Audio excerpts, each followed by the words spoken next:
Well, hello everyone, and welcome. I think we're still getting a few people coming in. We had 50 people sign up, so we'll wait a minute or two and see if we get to 50. But you're very welcome to join this this webinar, or this workshop on big data and the policy process. We will have a short presentation from each of our presenters, and then we'll open up for question and answer until 2 o'clock. For those of you who don't know me, my name is Andrew Massey, and I'm Professor of Government and the Academic Director of the International School for Government. And I'm delighted to introduce our two panelists today, Professor Jennifer Pybus, who is the Assistant Professor and Canada Research Chair in Data. And Jennifer works on democracy and at York in Canada, and also in the Faculty of Liberal Arts and Professional Studies.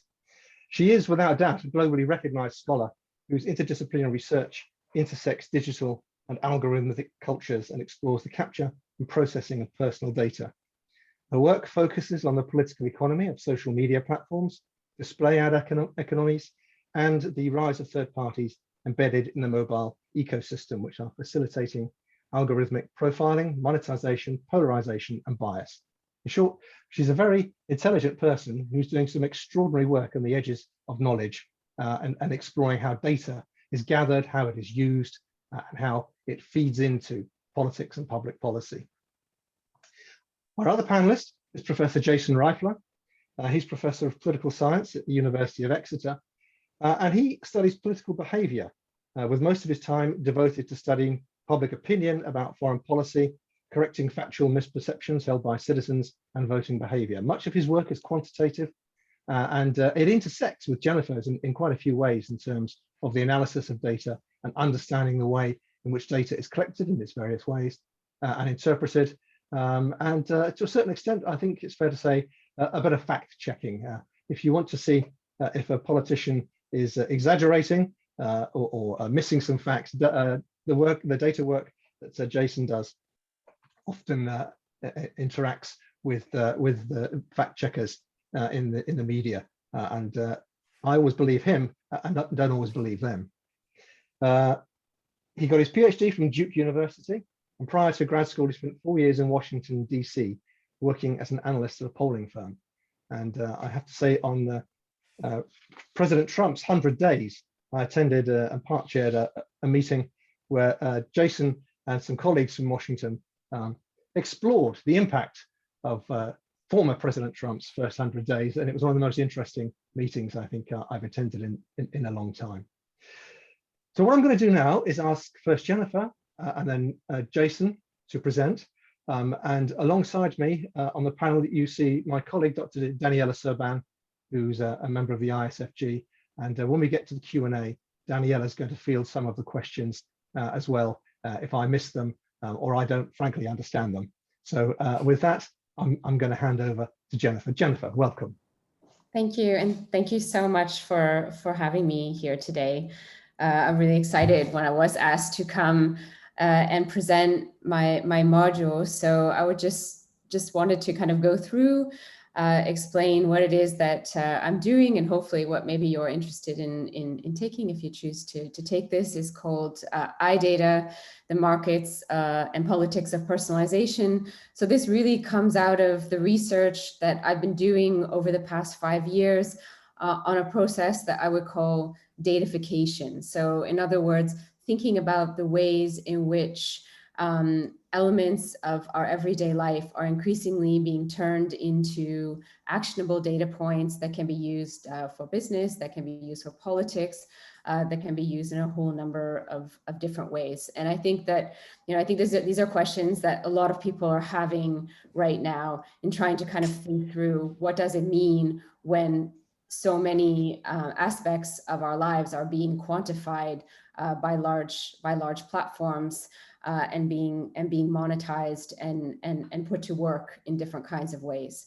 So this is a kind of class to think about those problems. And I think, as policy regulator, as people who are working in government, we can't deny thinking about the impact of these platforms. And instead of allowing platforms to make policy, we need to make policy with those platforms. So you don't need to have any background or kind of deep technological understanding to take this. It starts with an overview of what I call profiling machines. So the kind of introduction of what is big data? What is this all about? Why are we talking about this? Why is it fundamental? And maybe now we don't call it big data anymore. Maybe we call it algorithms, or we use a kind of catch-all phrase of AI, which seems to kind of stand in for everything. So we kind of go through this and think about the impact that this has had in a process that I would call mass personalization. So, how is this trying to target people in increasingly more intimate ways? And we look at different kinds of profiling that have emerged. In the second session that we have, we'll think about the application of personalization and the different kind of actors that are involved, especially in advertising, because this is really where a lot of this data and a lot of these technologies have been developed. Maybe we don't mind so much if somebody wants to give us the red shoes that we were looking at yesterday, that's okay. But then what does it mean when this type of technology then gets folded into helping you decide which candidate to vote for? And this is a lot of the things that we saw around Cambridge Analytica, but also around the way in which Facebook in particular is starting to use this data for political means, and trying to maybe not influence people that definitely have their minds made up one way or another. But if you're on the fence, then we can maybe have a profile about who you are and just nudge you one way or the other. So what does it mean when we start to see how these technologies then fold into those political practices? And then finally, in the third session, we'll look at some of the consequences, and also I think some of the biggest debates that are happening right now in government, in the academy, where we start to think about, who is responsible for all of this, and again, it kind of comes back to, should we be allowing these platforms to make these regulatory decisions, or do we need to kind of think through this? So obviously with the GDPR, or if you're in Canada, where I'm teaching, like PIPEDA, there's some elements there that are trying to kind of put some boundaries, but we need to kind of think through these kind of ethical dimensions of these technologies, of what personalization means and its application in society. So here we'll kind of think about, how does discrimination and bias play out because of this continuous aggregation of data, and what these ethical challenges might be, and how to start to think about regulating them by opening up questions around transparency and accountability.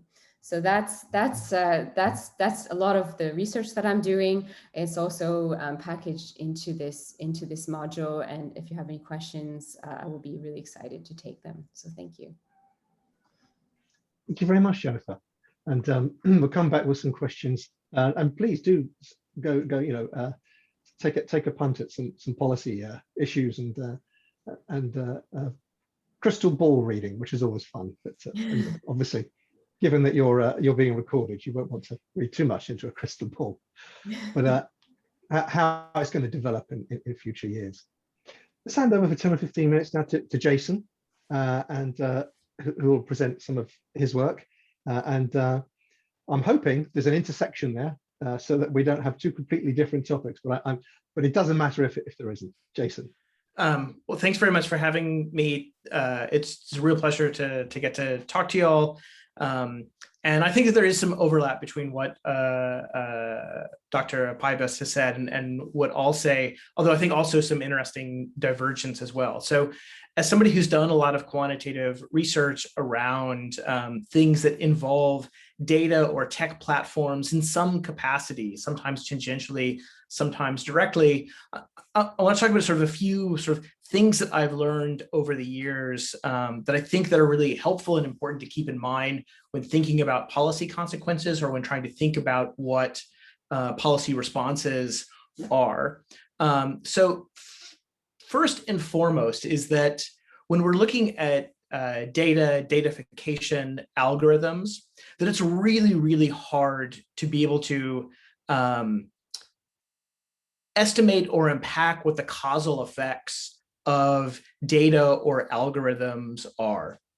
Just because we observe something out there in the world doesn't mean that it's having a consequential effect on some sort of outcome that we care about. And I think that the sort of a really great example about this is fake news. So the websites that cropped up, particularly around the 2016 US presidential election, very disproportionately in favor of Donald Trump, that were wholly fictitious, but purporting to be news, or with, in sort of American legal speak, but paraphrased slightly or adapted slightly with a callous disregard for the truth. And when that emerges simultaneously with the incredibly surprising Donald Trump victory, it's really easy to say, oh, this must have had a direct consequential effect. This is what seems like a huge change in the media landscape. We have this really unexpected election outcome. Let's try and causally link the two.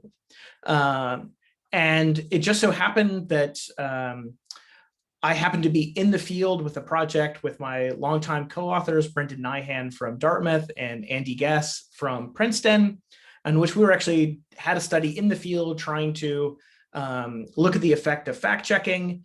And one of the things that was really interesting about this study that we had in the field is that in addition to having the survey respondents that we were using were people who had also consented to give us their web traffic data. So we knew what websites they were visiting. This was an app that they installed on their computer, and they were paid a small amount from the survey vendor for doing this. They had a separate consent process for this, and they could turn it off at any time. It didn't record any passwords. It didn't record any, financial information, anything like that. And so we tried to look at the very specific question of how much fake news was really being consumed in the few weeks right before the US presidential election.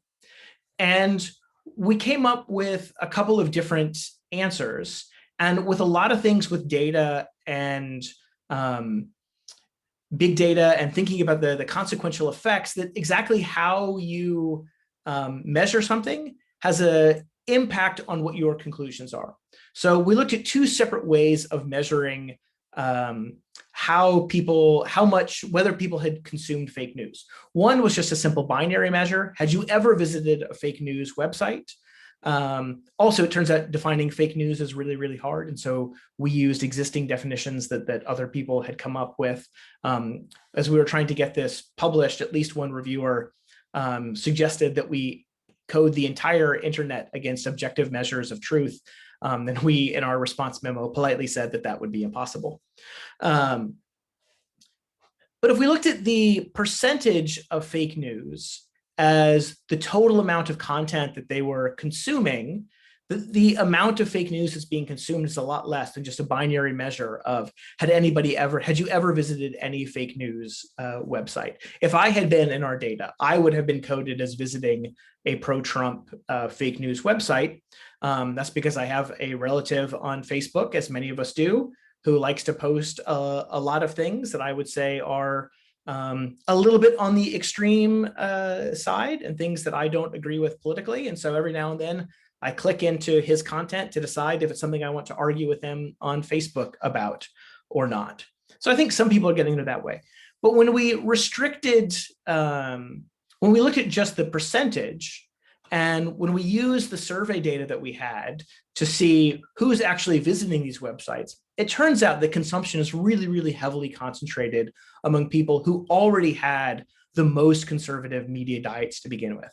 That is, it's largely a selective exposure story for fake news. It's people who already have, excuse me, really, really conservative or right-wing media consumption habits.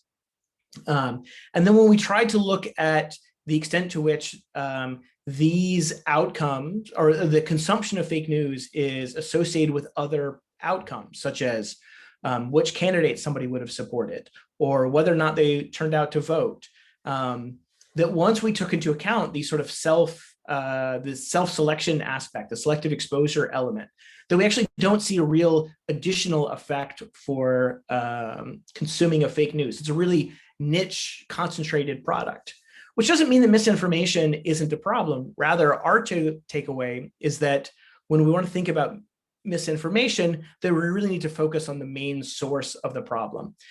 Fringe websites are not the main source of the misinformation problem. In the 2016 election,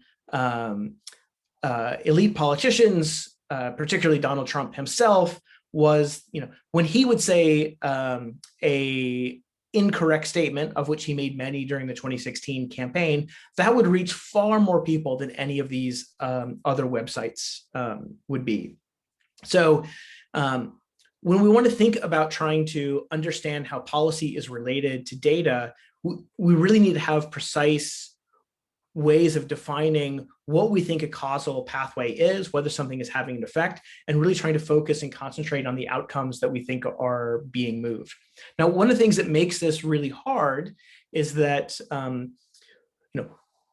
based on our data, we came to the conclusion that Facebook was a primary means by which people were exposed to this type of content in the first place. It's showing up likely in people's news feeds and somewhat through group memberships as well. But unfortunately, we don't have direct access to what people see in the Facebook news feed. And Facebook's never going to give us direct information about what shows up in people's news feeds. The keys to the Facebook kingdom is its algorithm, which of course isn't just one algorithm, but many algorithms. And the extent to, and if researchers are handed that and given clear information about what could show up in people's news feeds versus what does show up in people's news feeds, you can reverse engineer the kingdom. And that poses an existential, reverse engineer the algorithm, that poses an existential threat to Facebook's business model. That's essentially giving away the keys to the kingdom. So it's really hard to get direct information about how algorithms are operating and what exactly they're doing. We don't know exactly. We can try and piece together and have good guesses for what social media companies like Facebook or Twitter or YouTube, what they're trying to emphasize or what they're hoping that their algorithms will try and promote. Usually more time on site, watching more advertising, but we don't know exactly. And one of the other things about algorithms is that they're a moving target. Whatever the set of algorithms are today at Facebook, Twitter, and YouTube, they're not going to be the same in 6 months or a year's time. So I think this also has an implication for thinking about policy and regulation, which is how do you regulate something that's always changing? And these companies aren't super transparent a lot of time with researchers. If you want to do research on the platforms, oftentimes you have to partner with them, which I think inherently compromises scholars' independence. At that point, how is it different than a pharma-funded drug study than if you're partnering with the big tech companies? I have friends who have done that kind of work with them and have been funded by it. And it seems to, the companies haven't put a real heavy hand on it or limited what they can say, but who knows? And who knows what pressures researchers may feel to come up with conclusions that are consistent with what they think the companies want.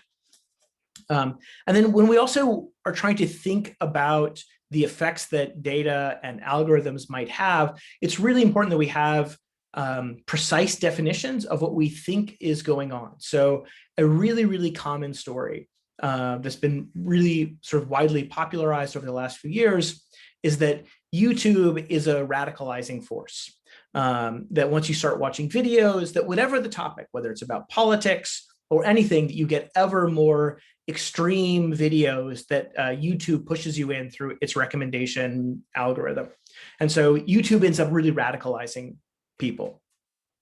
And more recent research suggests that this probably isn't the case, that there doesn't seem to be a huge radicalizing force. And probably especially so in politics. Once you take into account sort of people's their selective exposure, their self-selection into various types of content. But does it automatically mean that because you don't observe people getting more and more extreme videos in the same session of going through YouTube, that YouTube isn't therefore radicalizing people? That if people talk about falling through the rabbit hole in order to become more radicalized, does that, just because you don't see it within a given session, does that mean that it's not true? So on the one hand, the typical story that's been told for the rabbit hole hypothesis, based on some recent research, doesn't seem to be as strong as it once was. At the same time, that doesn't mean that there isn't some sort of larger or more over time radicalizing or rabbit hole process. So trying to think about sort of precise definitions. And if we say that there's a rabbit hole on YouTube, what do we mean by that? How quickly do people fall into it? How much content of a certain type does somebody need to be exposed to in order to have become radicalized? And then a sort of personal story in a small way. In a large way, I'm very comforted by a lot of the more research that says people aren't being radicalized on YouTube. In a very, very small way, I'm a little bit disappointed. My hobby is cooking, and I've always been hoping that I would be sent to more and more extreme cooking videos so I can learn crazier and crazier cooking techniques and do crazier and crazier things. But unfortunately, that hasn't happened. And some of this other research in the political domain suggests that may never happen. And so I'm happy to turn this back over and look forward to any questions you may have, and the extent to which Professor Pybus and I can have sort of dialogue and contribute to shared understanding. Thank you very much, Jason. That was fascinating. So yes, there was a nice overlap there from different perspectives. I thought that was great. Thank you. I want to throw it open to the audience in a minute. But while you're thinking about formulating questions, I'm just going to put a question to you two. When you do ask a question, you can either use the chat or the Q&A, or if you want to ask it online publicly with a camera, please do just put your hand up. And we'll call you to come on camera. Otherwise, please put them into the chat. Just a reminder, everything is being recorded. This is because it's going to go on YouTube as part of our continuing series we call it In Conversation With, and it's usually in conversation with Alexander Downer, sometimes with me, but this week it's me, and it'll be part of that series. My question, because I thought it was fascinating, and you both brought out, I think, the way in which this understanding data is informed by all different kinds of academic disciplines, clearly some technical disciplines, clearly quantitative methodology, but also psychology, which has been very powerful in terms of behavioral science. And it fits into areas that both of you talked about. And I think there's some considerable criticism of psychology in that some people even go so far as to say it's not a science, it's a pretend science, a pseudoscience. It doesn't, you can't run these experiments again and again and get the same answers. And I'm not taking either side here. I'm just an academic. I have no views of my own, but this is part of the melee of the discussion. To what extent do you think the uses of the knowledge that you're doing, the research that you're doing, which can feed into marketing very clearly, into news gathering, into psychology, to what extent do you think the experience of big government with the COVID crisis and the pandemic, do you think we're going to be seeing this kind of work going forward? Because we all cry now, fake news. If something comes on we don't agree with, even if it is true, and actually truth often isn't binary. There's a little bit that's true and a little bit that isn't. How do you see these things developing? That's my crystal ball question. Feel free to disregard most of it if you wish. But how do you see these things developing over the next few years as we go post-pandemic? And we're in an era of big government in much of Europe and indeed much of the rest of the world. And if you look at Australia, who'd have thought that half the country would have been locked down in the way that it has been, and who would have thought the Australians would have put up with it? So I throw it over back to you both, please. feel free to answer as fully as you wish, and then we'll take some questions. I mean, if you want me to go first, I would say that, you know, I think the pandemic has really shone a light on these questions around misinformation, especially because we're seeing the consequences of some of this, particularly in the US, where the majority of people who are dying from COVID are not vaccinated. And there's a kind of sudden realization that, you know, this is actually having dire consequences on people's lives. And I mean, there was an interesting study done a little while ago where they kind of pinpointed the number of people on Facebook that were putting out misinformation to about 19 different people. So actually it's not a huge number of sources where this information is coming from. And it also kind of says, actually, this should be quite easy to tackle if there's such a few number of people that are putting out a large amount of disinformation that people are consuming. I think on the flip side, and this also goes back to a point that Jason raised earlier, you know, when it comes to, you know, on the one hand, people are seeking out certain kinds of information. And I know Yochai Benkler, he also did a really clear study that showed on Twitter during the Trump election, the types of news that people were consuming, or the American election, the type of news people were consuming. Republicans were on one side and they had a very strict number of sources that they were using, Democrats on the other, with very little crossover between the two of them. But I would say in terms of kind of you know, regulatory and like policy questions that we should be asking ourselves is not where are people getting their information, but what does that information look like? And the problem when you start to look at Facebook is that the information that I see might be very different from the information that Jason sees, might be different than the information that you see, and there's no accountability. So when you kind of go back to the old ways of elections, you have one ad on TV that everyone sees, and if we disagree with it, we can disagree with it as a community, where we can have these debates around the type of information that's being put forward. But now, because everything is siloed and the way in which, you know, algorithms target, you know, who we are and kind of the psychology of, you know, what makes me tick and creates these types of profiles, then it's going to give me a certain kind of information. And there's no one there to say, well, hold on a second, maybe there's a problem with the information that you're receiving. So how do we kind of move the public sphere, which was something shared, has now been broken and siloed and, you know, is sort of fractured into all of these tiny little places. How do we kind of bring that together so that, you know, we can have these debates again, where we can start to call different pieces of information to account, as opposed to this kind of new normal where I just go to Breitbart News, or I just go to The Guardian, or I just go here, and now I don't have to be challenged in the same kind of way. So I mean, that's a very big problem, but I think that, again, COVID has brought that to the forefront, because now it's not just a politician who's elected, it's somebody who's died because the information is wrong. A point I'd like to follow up that I think is really related to that is sort of, not only is there, particularly at the elite level, high polarization in terms of the sources that people may go to, is that's a particular weird subset of people who like politics. You know, the one thing I learned, the longer I'm a political scientist, the less I like politics. Maybe I've chosen my career poorly, or maybe I'm learning the right lesson and now I'm more like the average citizen.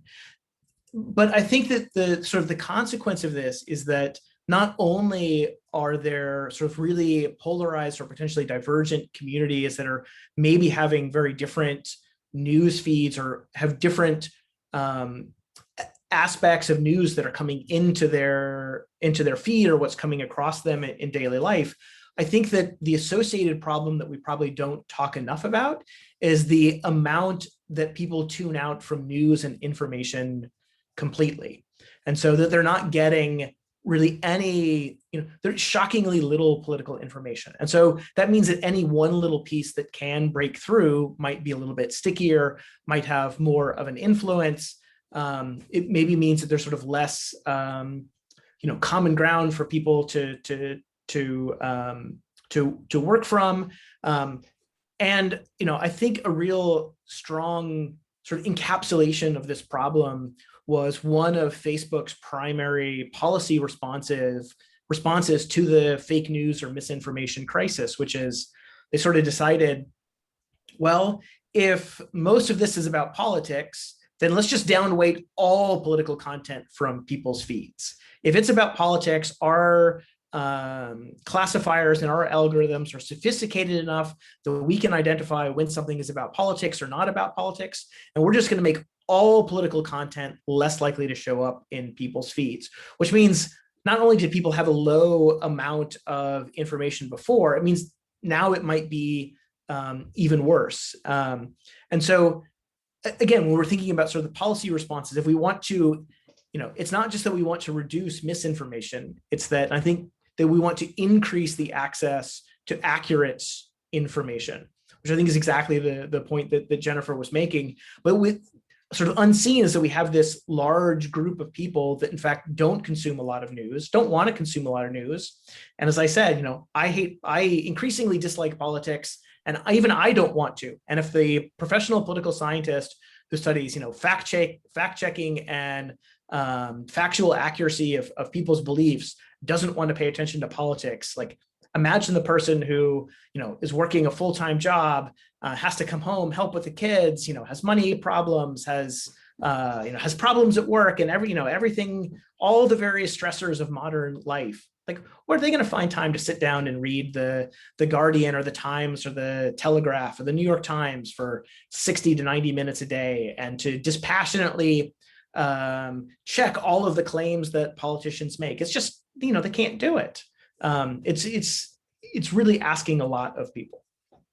I mean, I don't have a great solution how to make it better, but helping to diagnose the right problem is still something. Yeah, thank you. Before we go and take the Q&As in order, I'm assuming Jennifer and Jason, you can see those, but I'll read them out anyway. Daniela, do you have a follow-up question? Yes, thank you so much for this very interesting discussion. And it is a topic that concerns how policy has been developed in these last few years, and also what might be some of the challenges that we are facing forward. I've been teaching on the regulatory policy and politics module during this month, and I thought it was very interesting how you discussed about the regulatory challenges. And I wanted to ask a question in relation to transnational regulation, if there is a place for this, and what might be some of the advantages, but also the challenges, if we are to go with that sort of framework.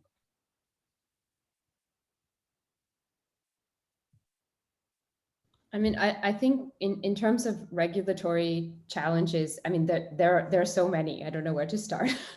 But I think that, on the one hand, when we look at, existing frameworks that are there now, so if we look at GDPR, for example, or PIPEDA, both of them have the same problem with respect to the use of people's data. And that is, they don't fully account for the types of inferences and transparency of the inferences that are made from them. And so I would just sort of, when we look at a company or a platform like Facebook or Google or any of these types of bodies, on the one hand, we have kind of a black box problem that Jason mentioned earlier, which is we don't really understand how their algorithms are working. But I think as like a computer scientist would probably also tell you, we don't fully understand how our algorithms work either, because the way in which machine learning operates is sort of pre-symbolic. So computer thinks in a way that we can't really comprehend at all.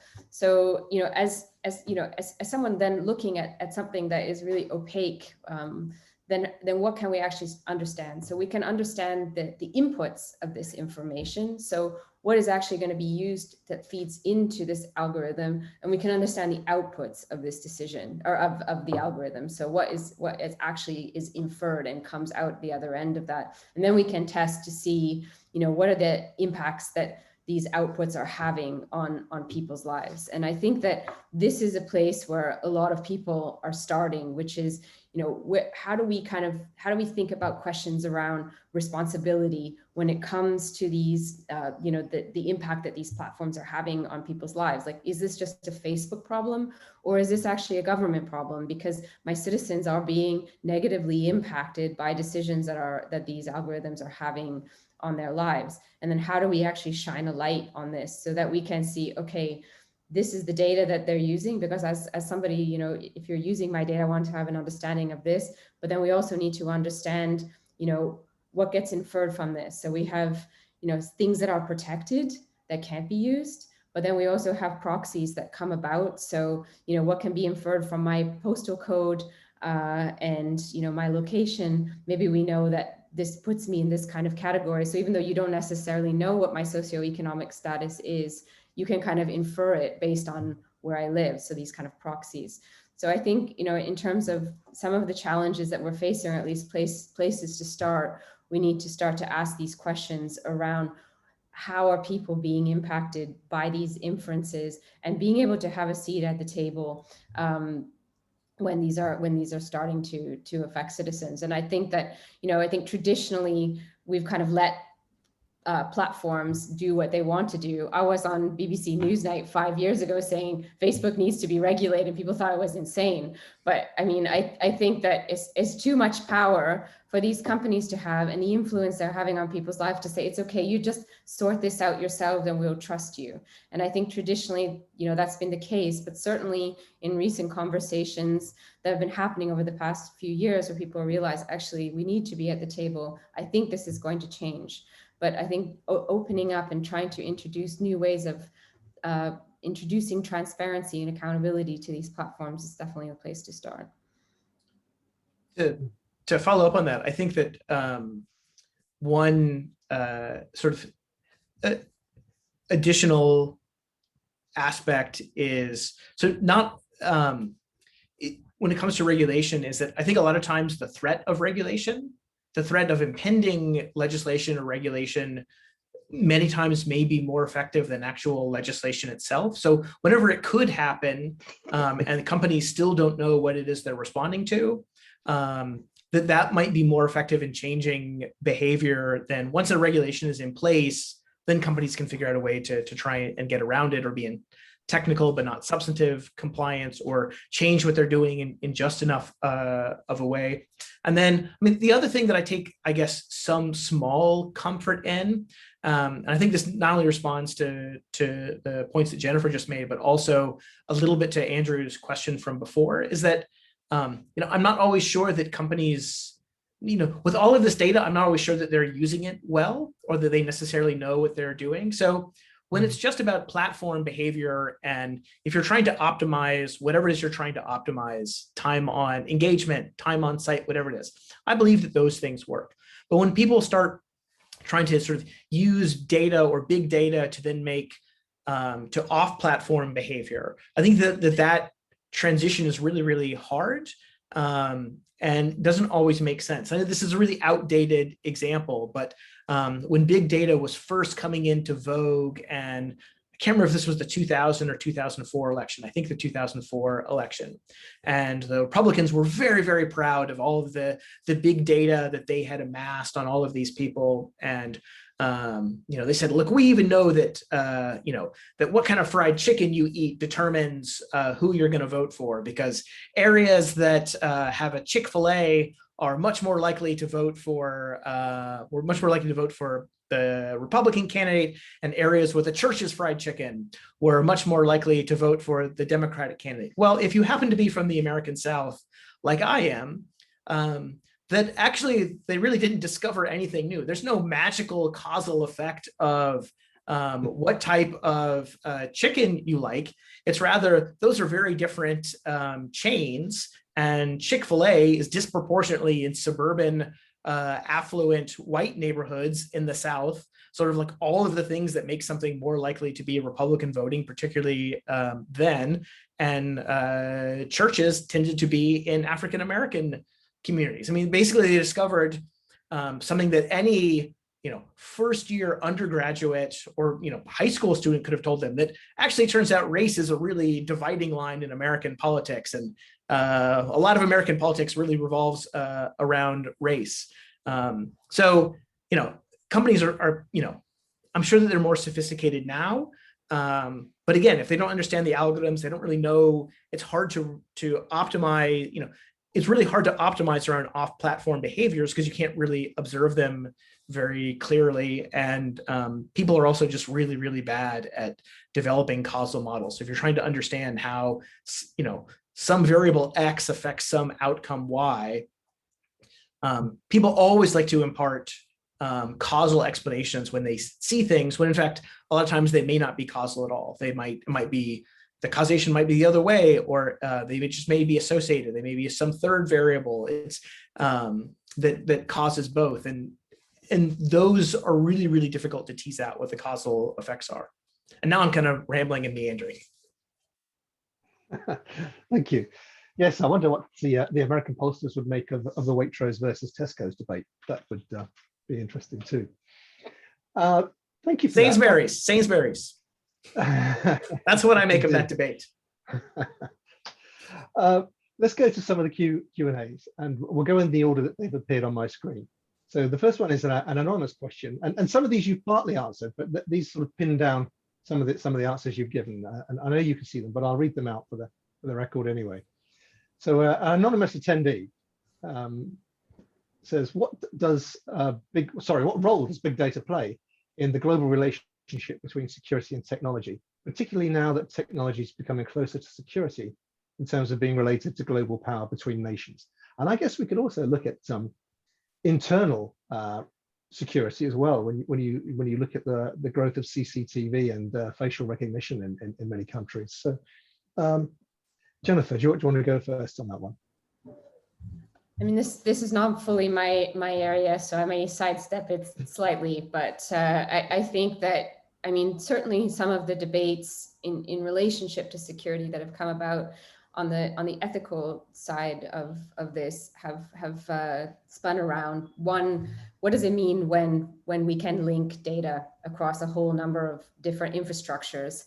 And this is certainly a debate that's played out in relationship to the kind of, should we have a COVID passport or not have a COVID passport? What does it mean when we start to link these different things together? And then how does that then impact on the individual for good or for bad? And then, when we start to also think about facial recognition technologies, Joy Bulamwini, she's done a huge amount of work on this to demonstrate quite clearly that a lot of problems is that these technologies are not necessarily tested in the same way across the board. So for her, she's a Black woman, and the technology did not read her Black face. Why? Because the test data that they used to make this facial recognition were all tested for the most part on white men. And as a Black woman, had no idea what it was looking at. But if she put a white mask on, then it was fine. So I think that, this again kind of comes back to policy discussions and kind of implementation around more accountable practices for AI, where we can ensure that if we're going to, start rolling out these technologies, that they've been beta tested and they've been tested well on a wide range of people, and also start to think about the uneven impacts, because the way in which, one person from one country or who has one skin color, gets exposed to these technologies, they might not be the same as somebody else with different skin color from a different country. So I think that just in terms of for kind of personal rights and freedoms, like, can we actually assure that everyone is going to be treated the same by these technologies? And this has also been documented for passport pictures as well, where some people couldn't actually even upload their picture because their eyes, it was a Chinese man and his eyes were too far apart, or I don't even know, it was kind of crazy. But I think that, just on the technology side for this question, we need to ensure, and there needs to be more scrutiny to know that that these are going to have a more, that people will be more evenly affected by them, as opposed to some people kind of getting a free pass and other people aren't. I'm not sure, Jason, if you want to add to that. Yeah, so I think I'll answer it in a slightly different way, which is sort of when I think about, as somebody who studies electoral behavior and public opinion around elections, when I think of in big data and security are sort of foreign influence campaigns and attempts by particularly Russia, though probably other countries, to undermine democratic legitimacy, or to influence and promote extreme candidates to to stoke domestic discord in what it perceives as enemy nations. And there, I mean, I don't want to in any way say that that isn't a problem. I do think that it's a problem. But again, I think we want to think about is it causing a problem? Yes, probably to some extent. But I think also, is it revealing a problem? So when we're dealing with a time period of democratic backsliding in many places across the world, that I think that I took for granted, this is somebody as a political scientist who sort of took for granted the security and stability of democracy as something that would be very difficult to backslide or retrench in established mature democracies like the United States or the United Kingdom. And well, I still think that, wholesale movement away from, safe and secure democratic elections and outcomes, I think is unlikely. I no longer think that it is impossible. And I'm looking in particular at the United States and the former president's continued sour grapes of a stolen election, and the extent to which she's been able to move a lot of sort of Republicans, both at the elite and mass level, to seemingly to buy into this. And this certainly overlaps with, the goals of what Russia may well have for the United States.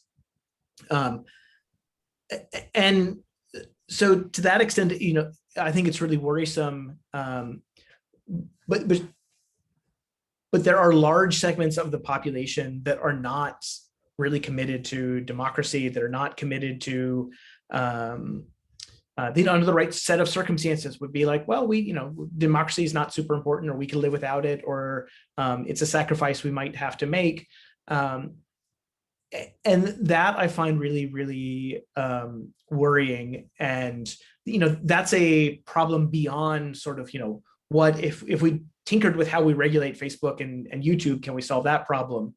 No, but also that's the kind of thing that they will point to, which is they'll say, look, all of the problems that you're ascribing to how we affect the world are these, pre-existing problems. And if people want to do bad stuff with our platforms, that's really not our fault.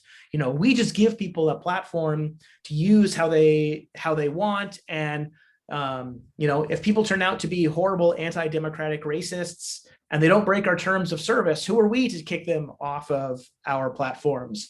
To which my usual response is, well, then change your terms of service so that in fact you can kick them off. But companies are really, really reluctant to do that because they don't want to shut off any part of their market, and they're worried about blowback from politically energized communities and make up things about shadow banning or other non-entity non-real things that occur. Yeah, thank you. It occurred to me as you were talking there that is very similar to the National Rifle Association's comment that a gun is just a gun. It's bad guys who pull the trigger, and but you've given them the trigger to pull. Yeah. I'm going to take the next two questions together because we're running into the last 10 minutes, and I think Louise and Steve's question, they're different, but they've got a slight overlap, and it takes us back to some points that were made in a slightly different way by our speakers. So Louise says it's an interesting point about politicians being more influential than platforms at spreading fake news. How might you regulate that given cultural free speech debates, which I think takes us back to something you touched on, but you may want to look at in a little more detail. And then Steve says, the UK government is in the process of setting up an online harms regulator. So we're back to regulation. What do you see as the biggest challenge in regulating this area? And we can take those two together, I think. in terms of the online harms, I can just say, because I know actually there's a number of people at King's College London that are putting together a very big bid exactly on this topic. And I think that for them they're focusing on questions around consent, right? And they have brought together people from policy, from psychology, from informatics, from digital humanities, from a whole number of disciplines, because they recognize that when we start to look at these questions, we just can't do it on our own. We need to have a kind of interdisciplinary support network, where we can start to open up these questions and look at it from a number of different perspectives to address them. And by focusing on consent, they're asking this question of, what is the impact of that this data is having on people, and how do we kind of move beyond this notion of just privacy agreement, for example, where nobody reads. They're not made for humans. They're made for lawyers. And there's lots of studies that show nobody reads them, nobody understands them. So how do we kind of move beyond, so that where there could be some kind of accreditation or something that more comprehensive, where we can say this is actually safe for people, and what that means. You have to ask all of those researchers that are working that out, or will be working that out if they're successful with their bid.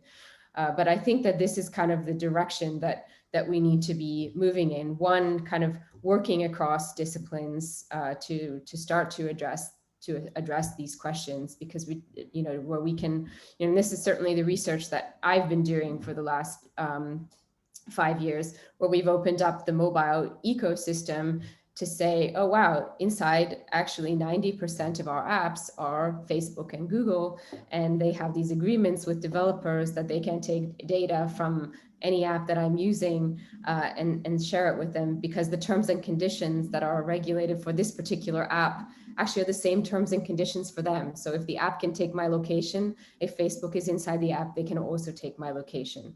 So I think that there's very little understanding about these kind of more technological processes, and this relates to these questions of harm, in kind of direct, but also in indirect ways, again, through the kind of types of inferences that are made, and the ways in which, the known and unknown ways in which data comes back to us, depending on the circumstances that we're in. So I'm not sure if this fully answers those questions, but I think that, just to kind of reiterate and to be clear, is I think, we need to have kind of interdisciplinary ways of approaching these questions. I think it's really important right now, and thinking through ways of accrediting, whether it's a website or apps, or, instead of terms and conditions, which, really are not for us, is a way that a lot of people think is important right now. I can take the other question, which is, how do we sort of regulate exposure of politicians, or spread of politicians' messages, especially when they're being dishonest or less than truthful, or outright lying or fabricating. I think there are two elements to this. One is there's just very, very different legal environments across different countries and different contexts. So in the United States, there's very little regulation that could ever reasonably put in place that would limit how the news media could sort of talk about politicians, or what it would want to say, or what it would communicate. There might be more ability in the United Kingdom or Canada, and on the other side of the extreme, obviously, authoritarian countries, China very, very tightly regulates what can be covered for about politicians and political information. But when we're thinking about sort of the West, and given that a lot of this is going to be originating out of the United States, and I think those sort of norms around First Amendment end up embedded in a lot of tech platforms, and how these platforms are expected to work, that and how the sort of the media operates, is that a lot of it is, I think, reflection in terms of how the media wants to do its job. And so not everybody necessarily should be given a platform, or a open live platform, in order to be able to spread misinformation. So platforms don't have to give people that coveted 8:10 spot on the Today program every morning on BBC Radio 4 if they are known spewers of misinformation. Even if they are important political figures, even if they are topically relevant, they don't have to give that platform. When BBC gives that platform to people who spread inaccurate information, they're making that choice to do it. And of course, when they decide not to give people that platform, there will be pushback. But interrogating the factual accuracy of what politicians say, not repeating inaccuracies, not having false equivalence panels of here's the climate scientist and here's the climate denier on the same panel. Now you two debate it out. Well, snappy sound bites in television or radio isn't really how science is done, and doesn't really, it's really hard to have a nuanced discussion about complicated issues, and some issues aren't that complicated. And so a lot of it is just sort of practice.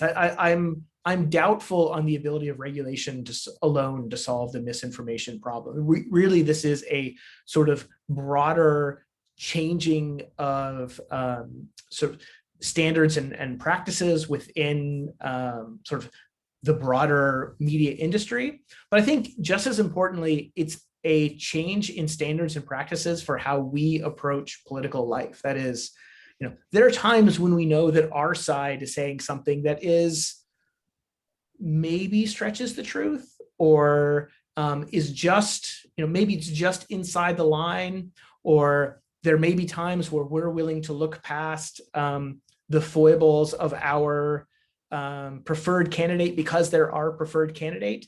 And this is natural. This is, if it's in your in-group, people are more protective. If it's your out-group, people are less protective or willing to see a problem with their behavior, and sort of holding our own to account, I think, is really, really important. Because if we expect if you support the left, and you are assuming that you're going to be responsive to when the right says the left has gone too far, and that's when you're going to moderate the claims that people on the left are making, or vice versa, that you're not going to be responsive. So it really, in the political realm, I think it requires a lot more self-policing. And I don't see, unfortunately, a tremendous amount of desire on either side for that self-policing. I do think that there is a slight asymmetry in how much it happens, though. Okay, thank you. We're almost out of time, and I think our participants are going to start peeling off for their 2 o'clock meetings.